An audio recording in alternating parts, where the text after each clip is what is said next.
The morning the black girl walked into the downtown bank, her shoes were cracked, her coat was thin, and her head was held high only because she had learned long ago that pride was sometimes the only thing poverty could not steal.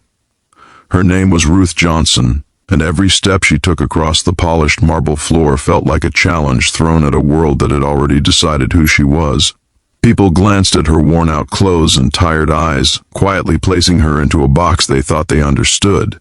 What they did not see was the weight of years behind her, the silent battles, the nights spent praying when hunger pressed harder than fear, and the secret she carried like a flame hidden from the wind. If you believe in kindness, second chances, and stories that remind us not to judge too quickly, take a moment right now to like this video, share it with someone who needs hope, leave a comment, and subscribe to the channel. Your support helps stories like this reach hearts that need them most. Ruth had grown up on the south side of Chicago, raised by a single grandmother named Margaret, a church-going woman whose faith was louder than her circumstances. Margaret cleaned houses until her hands ached, yet she always reminded Ruth that God saw more than people ever would. When Margaret passed away, Ruth was barely 19 and suddenly alone in a city that did not slow down for grief. She worked wherever she could, washed dishes, stocked shelves, and slept in a small rented room where the ceiling leaked when it rained. Education had been her dream, but survival came first. Still, late at night, she studied finance books borrowed from the library, believing that understanding money was a way out of the cycle that had trapped her family for generations. Years passed, and Ruth learned to live invisibly. She saved every dollar she could, skipped meals, and walked miles to avoid bus fares. What no one knew was that Ruth had once helped an elderly church member named Sarah Whitmore organize her small bookkeeping business. Sarah, a retired accountant, saw Ruth's discipline and quiet intelligence and took her under her wing. Together they worked on micro-investments, ethical funds, and long-term accounts. When Sarah passed away unexpectedly, Ruth was left as the sole beneficiary of a modest but carefully grown portfolio. She never touched the money, choosing instead to let it grow while she continued to live humbly, fearing that one wrong move could take it all away. The day Ruth entered the bank in New York City, it was because a letter had arrived asking her to verify her account after an internal audit. She had delayed the visit for weeks, intimidated by a place that seemed designed to remind people like her that they did not belong. The account manager, a man named Michael Reynolds, barely looked up when she approached. His eyes flicked over her clothes, her scuffed shoes, and the simple cloth bag she carried.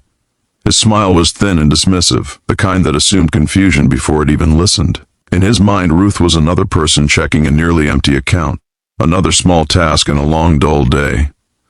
Michael's attitude changed not with kindness but with curiosity when he finally pulled up the account details.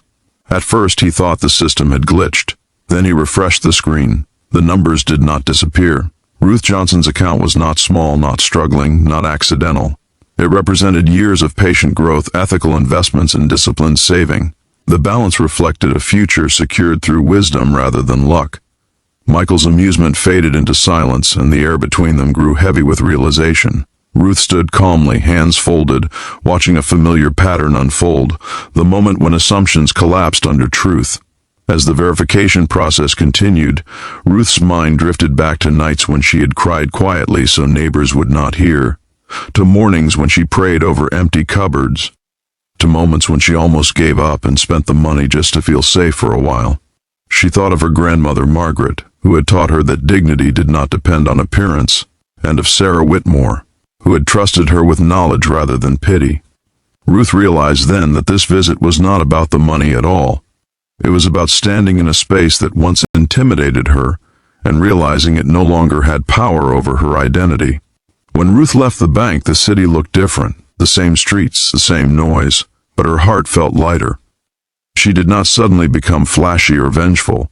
Instead, she made a quiet decision to fund scholarships for young women from neighborhoods like hers, to support community churches, and to help others learn the financial skills that had changed her life. She remained in her modest apartment for a while longer, choosing stability over spectacle, knowing that true wealth was the freedom to choose purpose over fear. Near the end of this story, if it is touching your heart, please take a moment to like the video, share it, and subscribe. Your engagement tells us that stories of humility, faith, and perseverance still matter in this world. Before this story ends, we have a special request for you. Please comment below with the words "I choose kindness" if Ruth's journey reminded you not to judge others by appearances. Ruth Johnson never returned to the bank for attention or validation. She returned to her life, grounded, faithful, and quietly powerful. And somewhere, in a city that often forgets the invisible, her story continued to grow, not as a lesson in money, but as a reminder that grace often walks in wearing worn-out clothes.